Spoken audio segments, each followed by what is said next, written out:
Walaan kita, Chis, ha? Abogado ka. Presidente ka ng Senado. Mali yung mga sinasabi mo.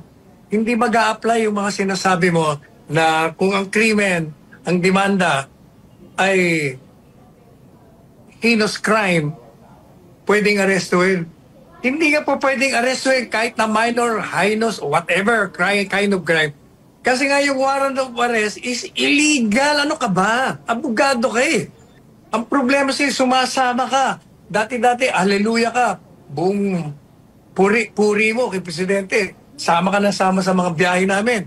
Pagkatapos ngayon, wala kang ginagawa. Kasama na rin po yung mga sinasabing magagaling na mga senador dati. Nako, si Ping Lacson. Palaging gusto niya pakita na siya ay matuwid. Oh, matuwid ka pala eh. Bakit hindi ka nagsasalita laban sa illegal na pag-aaresto at pag-kidnap kay Presidente Duterte? Ikaw din. O isa pa ito, traidor ito. Si tutol ang Pilipino. Ginagabi niya tutol. Yan ang bagay, tutol ang Pilipino. Wala niya na kung sino yun. Hindi sila nagsasalita. Alam na nga nila na illegal, mali. Jesus Maria Joseph naman. Ang sarap pugi ng mga ulo niya. Walaan kita, Chis, ha? Abogado ka. Presidente ka ng Senado. Mali yung mga sinasabi mo. Hindi mag-a-apply yung mga sinasabi mo na kung ang krimen, ang demanda ay heinous crime, pwedeng arrestuin. Hindi ka po pwedeng arrestuin kahit na minor, heinous, whatever kind of crime. Kasi nga yung warrant of arrest is illegal. Ano ka ba? Abogado ka eh. Ang problema sa'yo, sumasama ka. Dati-dati, haleluya ka. Buong puri mo kay Presidente. Sama ka na sama sa mga biyahe namin. Pwede. Kasi hiwalay kami ng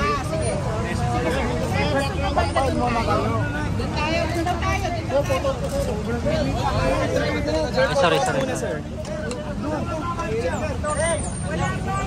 Hindi pa napapile. Interview muna kami.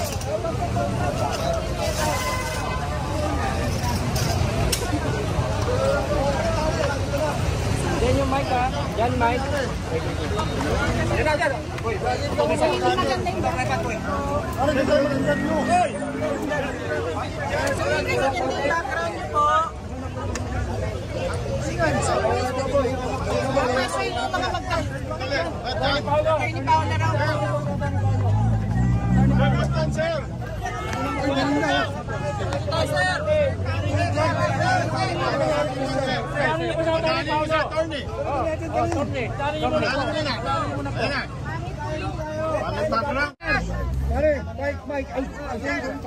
Wala magtatanong dong, ano?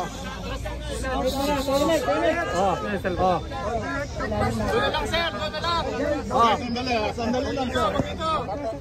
Torne, ano po ipapa nyo? Wait lang. Sandali.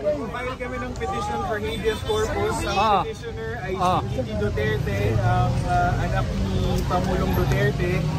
Ang hihilingin niya sa Korte Suprema ay utusan ang gobyerno na ang pinangalanan namin ditong mga respondents, si Executive Secretary Lucas Bersamin, si DOJ Secretary Boying Remulla, si Chief PNP Marbil, at saka si CIDG Director.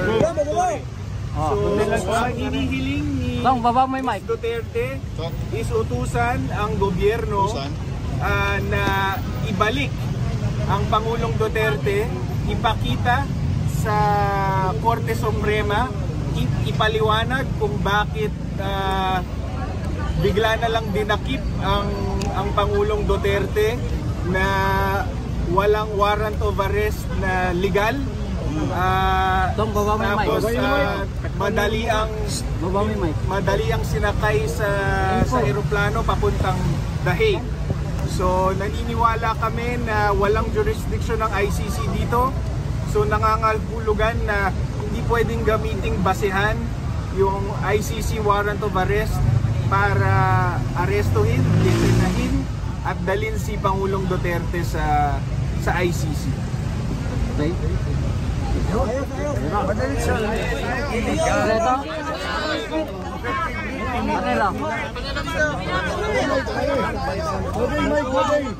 Walang matayan. Ano mo, sa ilalim ng service ng PPW.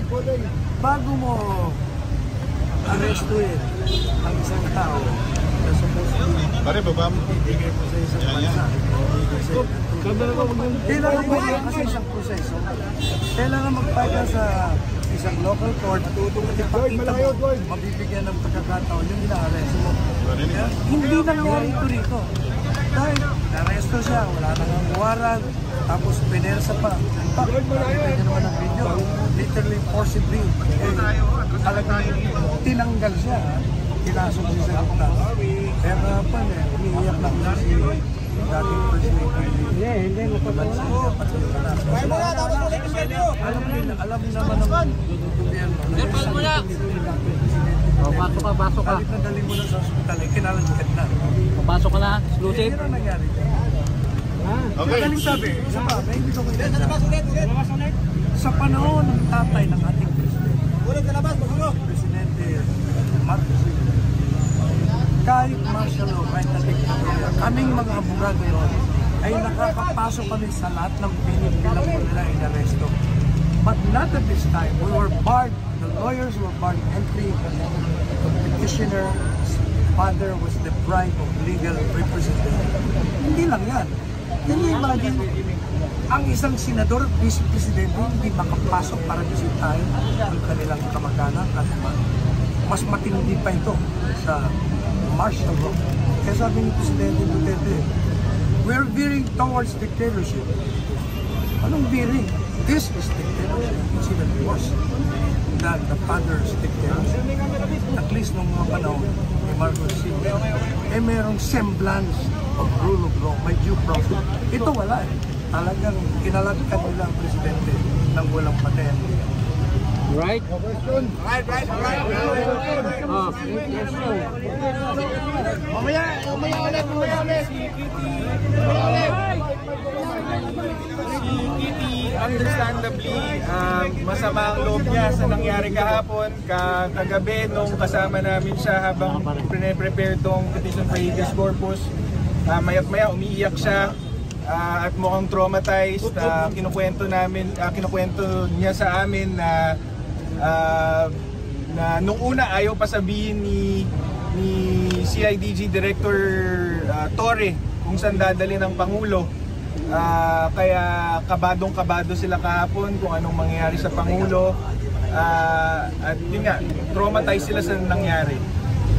Pero naninindigan siya na sana dinggin ng Korte Suprema ang hiling niya kasi alam nyo sa mga ganitong sitwasyon kung hindi tayo makakahingi ng relief o tulong mula sa Supreme Court hindi ko po alam kung ano pang sitwasyon ang kailangan mangyari bago bang himasok ang Supreme Court sa nangyayari sa atin. Ito? Meron pa. Saan kayo mabante? Under the jurisdiction of a foreign institution na wala namang authority dito sa ating bansa. Madali sabi, sinubo mo yung kasarilan. You surrendered your sovereignty. And under the Constitution, the prime duty of the President, the government, is to serve and to protect protection ng ginawa mo. Sinubo mo nga. That is in a culpable violation of the Constitution. And I dare say that is an impeachable ground. Kaya lahat ng mga nag-aresto at nag-utos ng pag-arrest ng illegal sa dating Presidente Duterte ay criminally liable.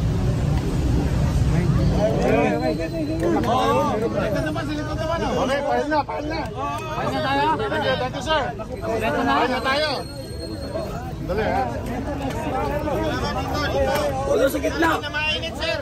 Sir, bali si... Kami naman, sir.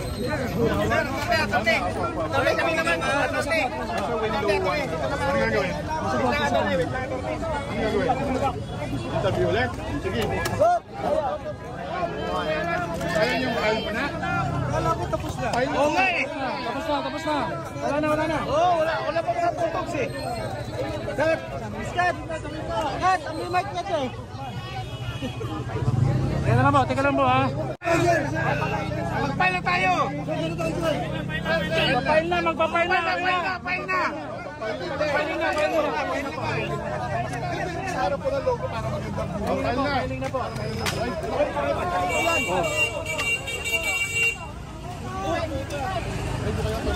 File na. Pailing na po, pailing. Nasa winduan na rin siya. Okay na po yata mo.